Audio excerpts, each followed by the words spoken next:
ലോകായുക്ത നിയമ ഭേദഗതി ബില്ലിന് രാഷ്ട്രപതി അംഗീകാരം നൽകിയ നടപടി ഗവർണർക്കേറ്റ കനത്ത തിരിച്ചടിയെന്ന് സിപിഐഎം സംസ്ഥാന സെക്രട്ടറി എം.വി. ഗോവിന്ദൻ മാസ്റ്റർ പറഞ്ഞു.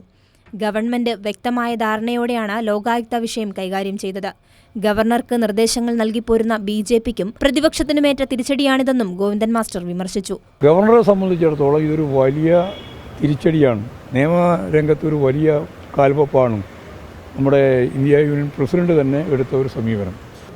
ബി.ജെ.പിക്ക് ഏറ്റവും തിരിച്ചടിയാണ്. ബി.ജെ.പിയും അതുപോലെ തന്നെ ബി.ജെ.പി മാത്രമല്ല, ഇവിടുത്തെ കേരളത്തിലെ പ്രതിപക്ഷവും ഇതിനൊക്കെ എതിരായിട്ടുള്ള ഒരു നിലപാടാണ് സ്വീകരിക്കുന്നത്.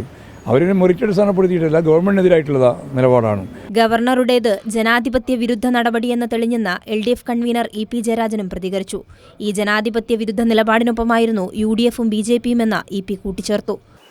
ജനാധിപത്യ സംവിധാനത്തിൻ്റെ കീഴ്വഴക്കങ്ങൾ, ജനാധിപത്യ രീതി ഇതനുസരിച്ച് രാഷ്ട്രപതി അതിന് അംഗീകാരം കൊടുത്തു.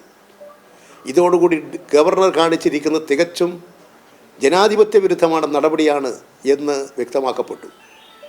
ആ ജനാധിപത്യ വിരുദ്ധ നടപടിയാണ് കോൺഗ്രസ് അംഗീകരിച്ചുകൊണ്ട് കോൺഗ്രസ് പ്രോത്സാഹിപ്പിക്കുന്നത്. ലോകായുക്ത ബില്ലിൽ രാഷ്ട്രപതി ഒപ്പിട്ടതിന് പിന്നിൽ CPIM BJP അന്തർധാരയെന്നായിരുന്നു K. മുരളീധരന്റെ പ്രതികരണം. ലോകായുക്ത ഗവർണർ ഒപ്പിടാതെ രാഷ്ട്രപതിക്ക് അയച്ച് എല്ലാ ബില്ലുകളും അവിടെ കെട്ടിക്കിടക്കുക. പക്ഷേ ലോകായുക്തയുടെ പെട്ടെന്ന് പരിഹാരം ഉണ്ടായി. അത് ഞങ്ങൾ പറഞ്ഞ അന്തർധാരയാണ്.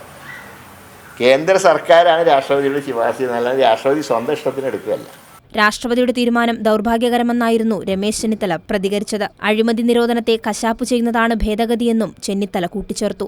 സെക്ഷൻ 14 വരുത്തിയിരിക്കുന്ന ഈ ഭേദഗതി നമ്മുടെ രാജ്യത്തെ, നമ്മുടെ സംസ്ഥാനത്തെ അഴിമതി നിരോധനത്തെ കശാപ്പ് ചെയ്യുന്ന ഒന്നായിട്ട് മാത്രമേ കാണാൻ കഴിയുള്ളൂ. News desk, Kairali news.